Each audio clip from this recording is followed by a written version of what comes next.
What's up, everybody? I'm Brian, and welcome to another episode of Playing Around.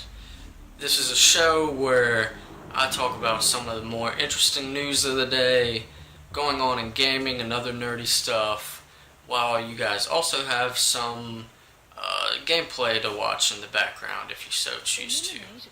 But with that being said, let's go ahead to the first news story, which is Jason Voorhees returns in a new Friday the 13th video game. This is an article written by IGN by Eric Goldman, and it reads, Mass murderer Jason Voorhees is back and headed to PS4, Xbox One, and PC in a brand new Friday the 13th game.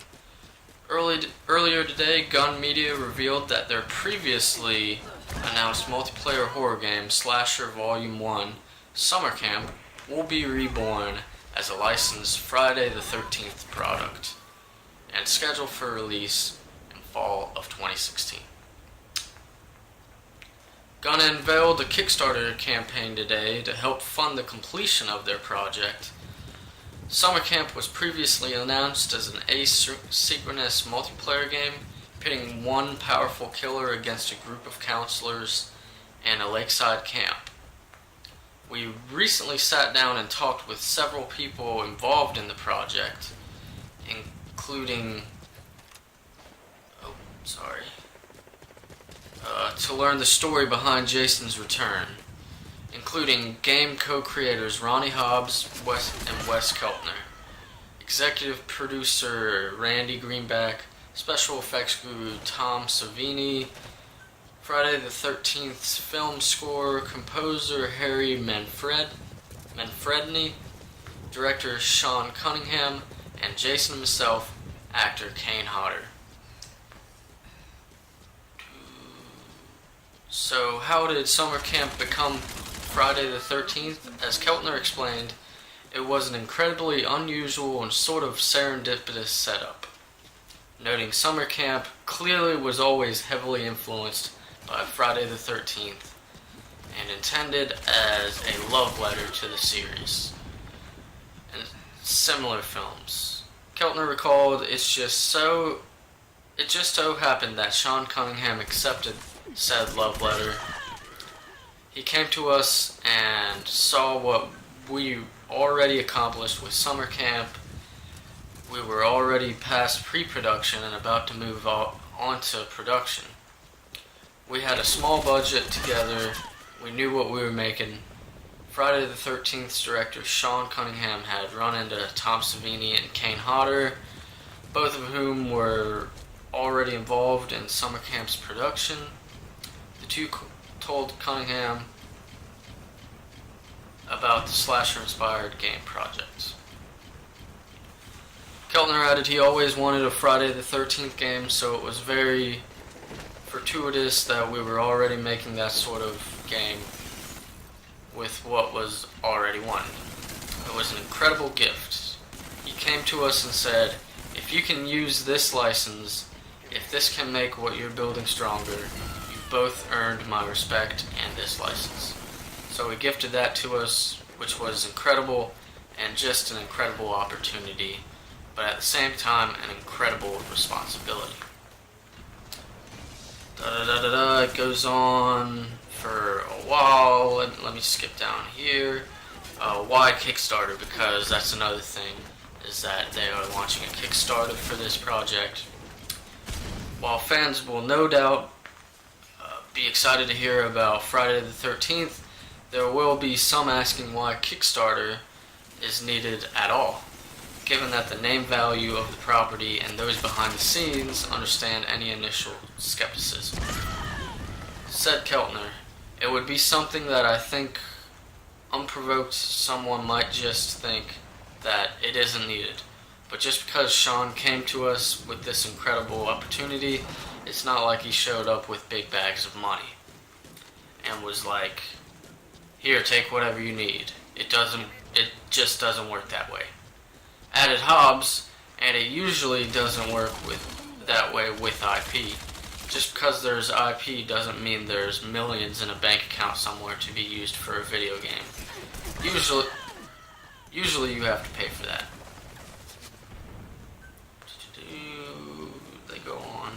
more about it. The Kickstarter, by the way, is asking for $700,000. Let's talk about some of the gameplay. So, what is the experience of playing Friday the 13th like? Explained Hobbs. At the core, it's Jason. One player takes the role of Jason, who is hunting counselors, and up to 7 people take on the role of the counselors, who are trying to escape and survive the night through a variety of ways. We have a lot of cool dynamic gameplay elements. The core as a counselor is defined a weapon and defend yourself, stick together and do some teamwork, utilize traps, call for police if you can find a phone box, or fix vehicles so you can escape. There's a lot of things you can do, and we won't force any of them on you. It's like you're in a movie now. Make your own decisions. Likewise, Jason has a lot of cool abilities that help him hunt down the counselors. Right when the game starts, shit hits the fan, and it's up to you to figure out what you're going to do. Sounds really cool. Sounds like it's kind of like, and I hate to even make this comparison, but in a way it kind of makes sense. It's sort of got a little bit of Evolve in it, to where it's this group of people fighting this monster in Evolve. Rather, this is in more of a horror setting where it's a bunch of innocent people being hunted down by one of the horror genre's biggest villains. But it's kind of got that Evolve touch in it. I think it's going to probably do a little bit better than Evolve if it does get funded. That's one thing I didn't look and see is just how good they're doing. If you'll give me 1 second, I'll actually answer that.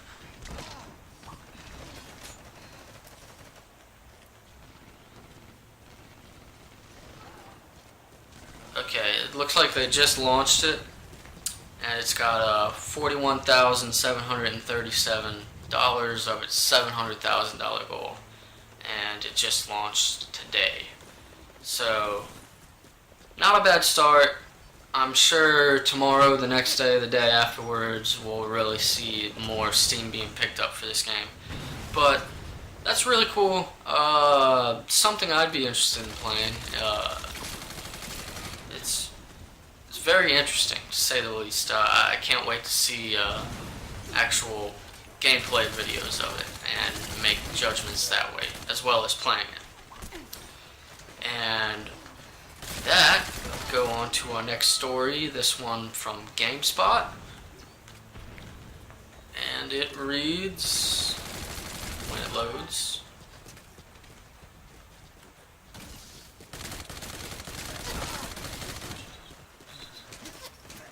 there we go. Star Wars Battlefront Season Pass and Ultimate Edition announced. At least 4 DLC packs are on the way. Ahead of, this comes from GameSpot by Chris Pereira, and it reads, ahead of Star Wars Battlefront's launch next month, EA today announced plans to offer a season pass for the game, which sounds similar to what's been offered for developer DICE's past games. The season pass provides access to 4 expansion packs coming at a later date. EA did not provide any specifics regarding what these expansion packs will consist or how often they'll be released. It did, however, say they'll be filled with new content that'll take you to new locations across a galaxy far, far away, suggesting new maps will be a likely key component. I think that's obvious. That's been their bread and butter, so expect new maps and probably modes. The real kicker here is that and some people are upset about this, is that it's a $50 season pass, which I don't find surprising at all. I think most season passes that DICE came out with have been $50. If I remember correctly, Battlefield 3 and 4 is $50. So when people were outraged about the season pass of Batman, for instance, when they said $40, but it was like, holy crap, that's a lot. these season passes are usually around the same price of the game, so that's not exactly a big surprise for me. If this goes on to also read, if you know upfront that you'll be buying the season pass, you can opt to pick up the newly announced Ultimate Edition of Battlefront. This version of the game comes with everything with the Deluxe Edition as well as the season pass. A price of the Ultimate Edition wasn't mentioned, but the Deluxe Edition on its own costs $70. Expect the Ultimate Edition to probably cost $110. Maybe they'll shave $10 off of it and say $100. That would be my guess. That's not what this article says. But there you go. Season pass for Star Wars Battlefront. Not a big surprise for me. Some people might be upset about it, but just do realize that these season passes are not going away, especially if people keep on buying them, which they do a lot.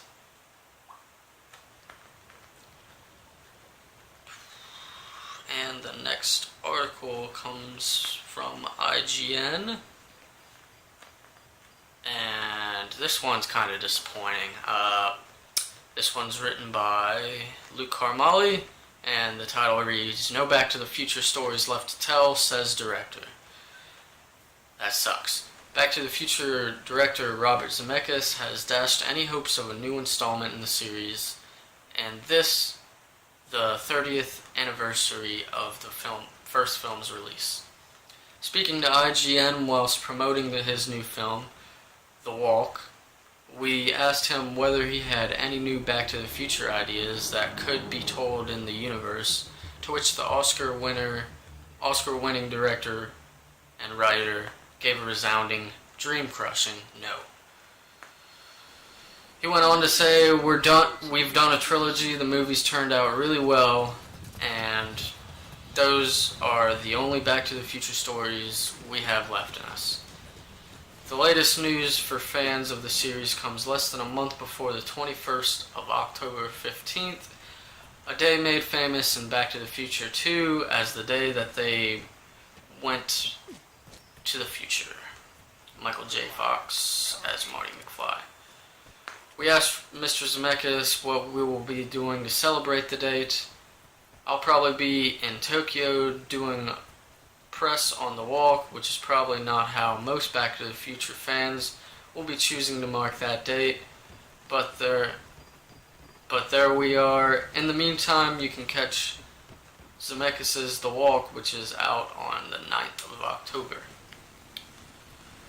That sucks. I really like the trilogy. 3, maybe not as strong as the first 2, but still very good movie. So that's unfortunate there's no more stories to be told. That being said, I did see that there was a new repackaging of the Back to the Future game. I heard it wasn't super good, but it is a Telltale game, so I imagine it's still decent. And I might end up picking that up because I never got the chance to play that game, and since it's coming back out, I might actually pick that up.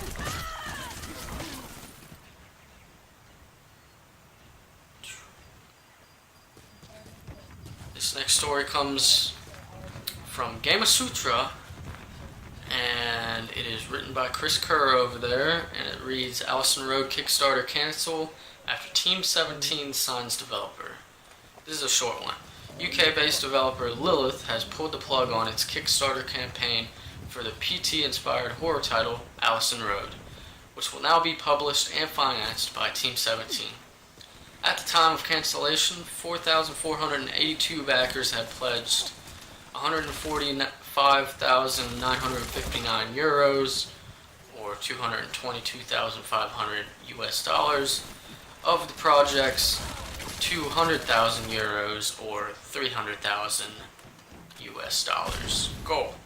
Although some fans are disappointed, Lilith hit the crowdfunding kill switch, with most upset that they'll be missing out on their backer rewards. A studio spokesperson explained that The involvement of Team 17 will allow them to create the best game possible. Working with Team 17 will give us the chance to make our game unhindered creatively, but at the same time give us the resources, support, and experience that only a 25-year-old studio can give, said developer. For all of you that have pledged already for the game rewards, we absolutely promise that we will look at ways outside of Kickstarter that will allow you to be involved in the game at a later date. So that's interesting. Isn't Team 17 the people who make the Worms games? I know they do other stuff, but primarily, don't they just work on Worms? So this is interesting to see them funding a game very different from Worms. And maybe I'm kind of ignorant here, and they do work on plenty of other games, but I know them primarily for Worms. So there you go, I almost said Allison Worms. Allison Road is now being made possible by Team 17. This next one's a really cool one, really neat. It's from Kotaku, written by Andrew Lasiszewski. Probably butchered your last name, sorry about that, buddy. And it says, got a 500,000 Lego bricks? Build yourself a life-size Batmobile. And there's a lot of really cool pictures here. He goes into very big detail with the tires, the flames coming out of the tailpipe. So a lot of really cool pictures for you guys to check out on this article. Really short article. It reads, you know that giant tub of Lego bricks in your basement you think is really impressive? Take a look at the vast collection of bricks that Lego artist Nathan Sayet, another last name I'm gonna mess up, Saaya, has to work with. He not only designs his own Batmobile models, he's actually able to build them large enough to drive. Wow. At 18 feet long, there are over 500,000 pieces of Lego in this life-size Batmobile model, and ended up weighing just over 1,500 pounds when complete. Working with DC Entertainment's Jim Lee for the design, it took Nathan around 3 full months to assemble his new whip that comes complete with a custom vanity license plate and flames shooting out of the back.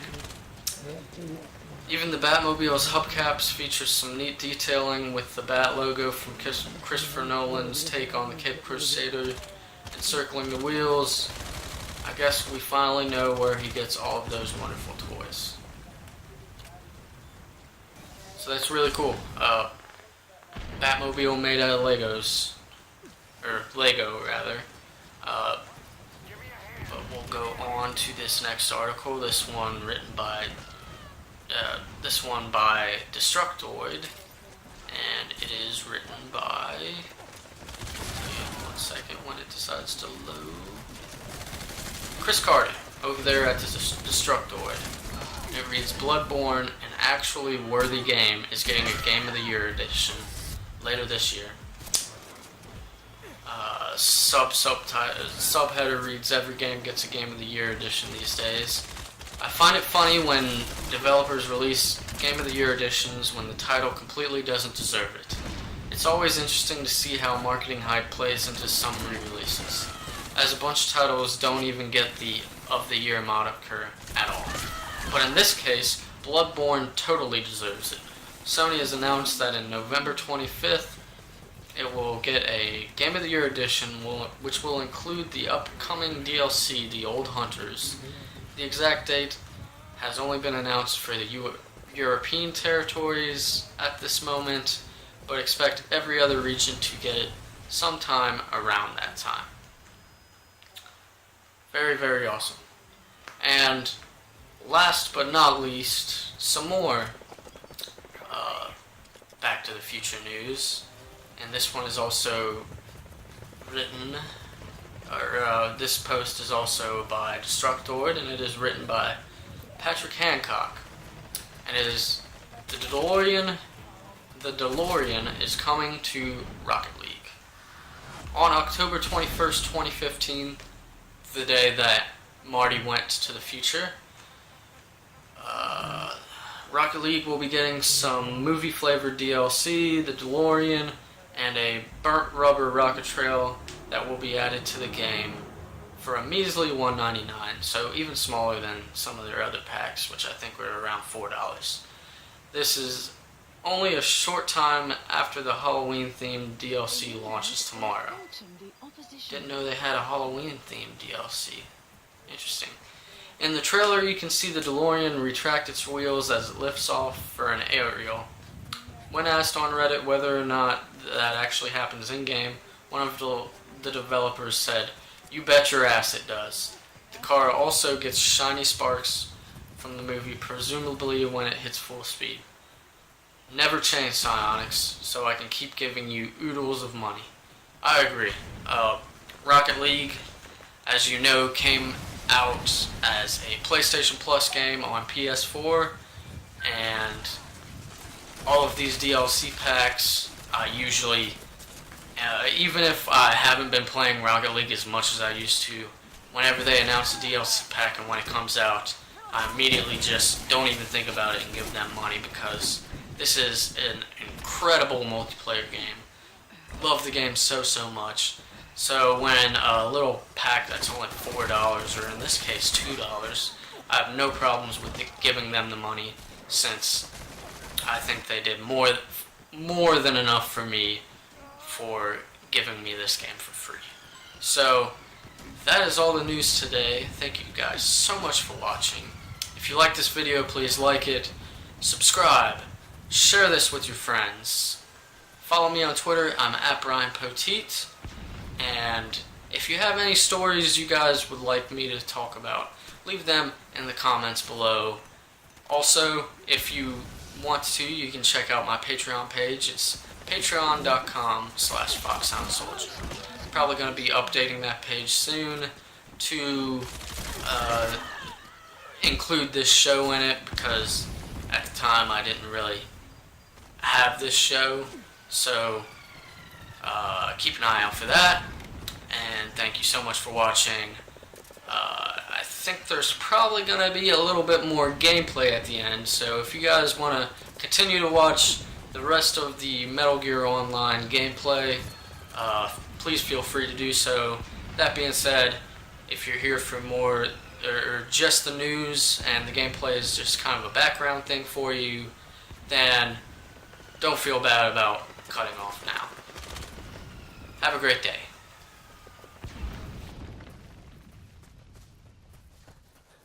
Give me a hand. That's cool. Give me a...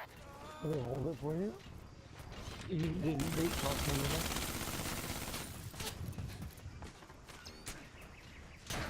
It's weird because it costs a line, but we would have been talking.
in his arm.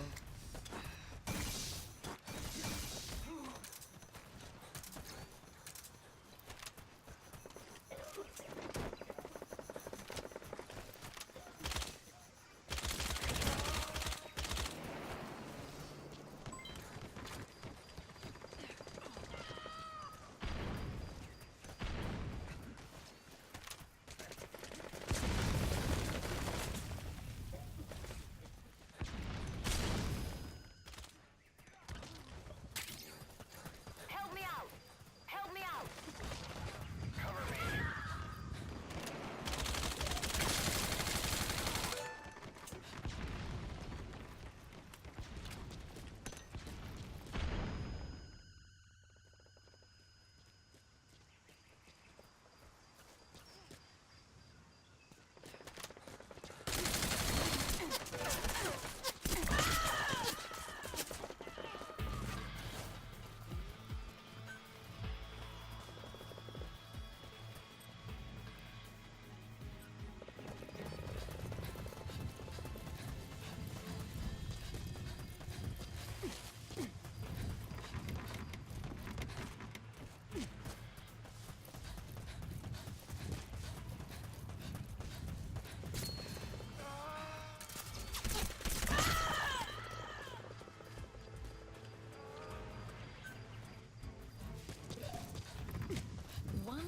Remaining.